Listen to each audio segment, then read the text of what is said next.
ये वीडियो सिर्फ एजुकेशनल और इन्फॉर्मेशनल पर्पज के लिए है। ये कोई इन्वेस्टमेंट एडवाइस नहीं है। इन्वेस्टमेंट करने से पहले अपनी खुद की रिसर्च जरूर करें। तो दोस्तों, आज हम एनालिसिस करेंगे एक ऐसी कंपनी जो इंडिया के पावर सेक्टर की बैकबोन है। वेस्ट बंगाल से शुरू हुई ये कंपनी आज बिहार और झारखंड जैसे स्टेट्स में बिजली पहुंचाने के लिए 240 करोड़ से ज्यादा का ऑर्डर्स पर काम कर रही है। क्या जेडी केबल्स लिमिटेड का IoT इनेबल्ड स्मार्ट केबल्स का नया प्लान इसे एक मल्टी बैगर बना सकता है? चलिए शुरू करते हैं detail business and fundamental analysis. तो दोस्तों, ये कंपनी 2015 में शुरू हुई और केबल्स और कंडक्टर्स मैन्युफैक्चरिंग में स्पेशलाइज करती है। इसका मेन काम पावर ट्रांसमिशन और डिस्ट्रीब्यूशन सेक्टर को सपोर्ट करना है, यानी इलेक्ट्रिसिटी को एक जगह से दूसरी जगह तक सेफली पहुंचाने वाले प्रोडक्ट्स बनाना। तो दोस्तों, अगर सिंपल लैंग्वेज में समझे तो ये कंपनी डिफरेंट टाइप्स के केबल्स और कंडक्टर्स बनाती है, जैसे कि power cables, control cables, aerial bunch cables और सिंगल कोर सर्विस वायर्स। साथ ही AAC,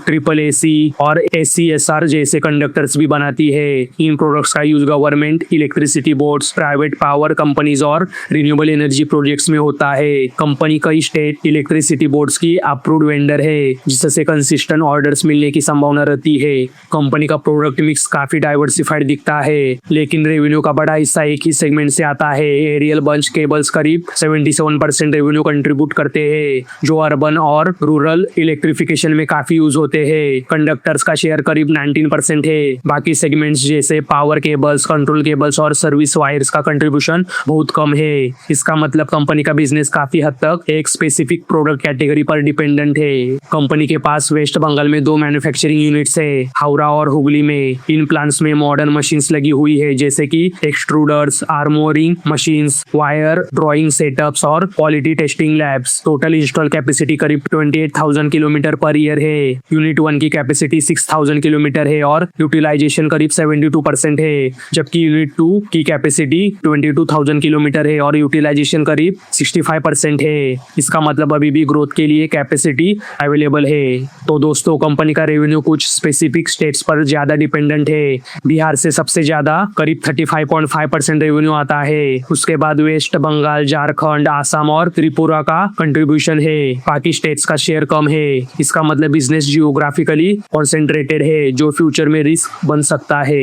FY25 के अकॉर्डिंग कंपनी के पास 242 करोड़ रुपए का ऑर्डर बुक है, जो एग्जीक्यूशन स्टेज में है। इससे फ्यूचर रेवेन्यू विजिबिलिटी मिलती है और ये एक पॉजिटिव साइन माना जाता है। Company mainly state power utilities, private power entities और रिन्यूएबल एनर्जी डेवलपर्स को सर्व करती है। स्पेसिफिक क्लाइंट नेम्स डिस्क्लोज नहीं किए गए हैं। टॉप 5 कस्टमर्स मिलकर करीब 66% रेवेन्यू कंट्रीब्यूट करते हैं, जिससे पता चलता है कि कंपनी कुछ बड़े क्लाइंट्स पर काफी डिपेंडेंट है। तो दोस्तों, फ्यूचर ग्रोथ के लिए कंपनी EPC कॉन्ट्रैक्टर्स, रंगी प्रोजेक्ट डेवलपर्स और इंफ्रास्ट्रक्चर कंपनीज को टारगेट कर रही है। इसके साथ ही company IoT enabled smart cables जैसे एडवांस टेक्नोलॉजी प्रोडक्ट्स डेवलप करने पर भी फोकस कर रही है, जो फ्यूचर डिमांड को ध्यान में रखकर एक अच्छा कदम है। सबसे बड़ा रिस्क है कस्टमर कॉन्सेंट्रेशन, क्योंकि रेवेन्यू का बड़ा हिस्सा फ्यू क्लाइंट से आता है। दूसरा रिस्क जियोग्राफिकल कॉन्सेंट्रेशन है, क्योंकि बिजनेस कुछ ही स्टेट्स में ज्यादा फोकस है। तीसरा रिस्क प्रोडक्ट कॉन्सेंट्रेशन है, क्योंकि मेजरली रेवेन्यू एक ही प्रोडक्ट सेगमेंट से आता है। अगर इन एरियाज में कोई स्लो डाउन आता है तो कंपनी के परफॉर्मेंस पर असर पड़ सकता है।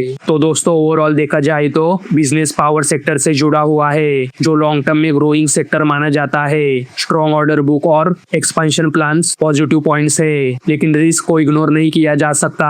फ्यूचर ग्रोथ इस बात पर डिपेंड करेगी कि कंपनी अपने प्रोडक्ट और कस्टमर बेस को कितना डाइवर्सिफाई करती है और नई टेक्नोलॉजी को कितनी जल्दी अडॉप्ट करती है। तो दोस्तों, ये था जेडी केबल्स लिमिटेड कंपनी का डिटेल्ड बिजनेस एनालिसिस। तो दोस्तों, अभी हम बात करते हैं इस कंपनी के फंडामेंटल्स के बारे में। तो दोस्तों, इस कंपनी का मार्केट कैप आप स्क्रीन पे चेक कर सकते हो। इस कंपनी का स्टॉक पी इंडस्ट्री पी के मुकाबले सस्ता है, जो कि अच्छी बात है। इस कंपनी का ROC और ROE दोनों 65% से ज्यादा है, जो कि अच्छे नंबर है। इस कंपनी का PEG रेशियो 1 से कम है, मतलब इस कंपनी के ग्रोथ के हिसाब से यह स्टॉक अंडरवैल्यूड दिख रहा है, जो कि अच्छी बात है।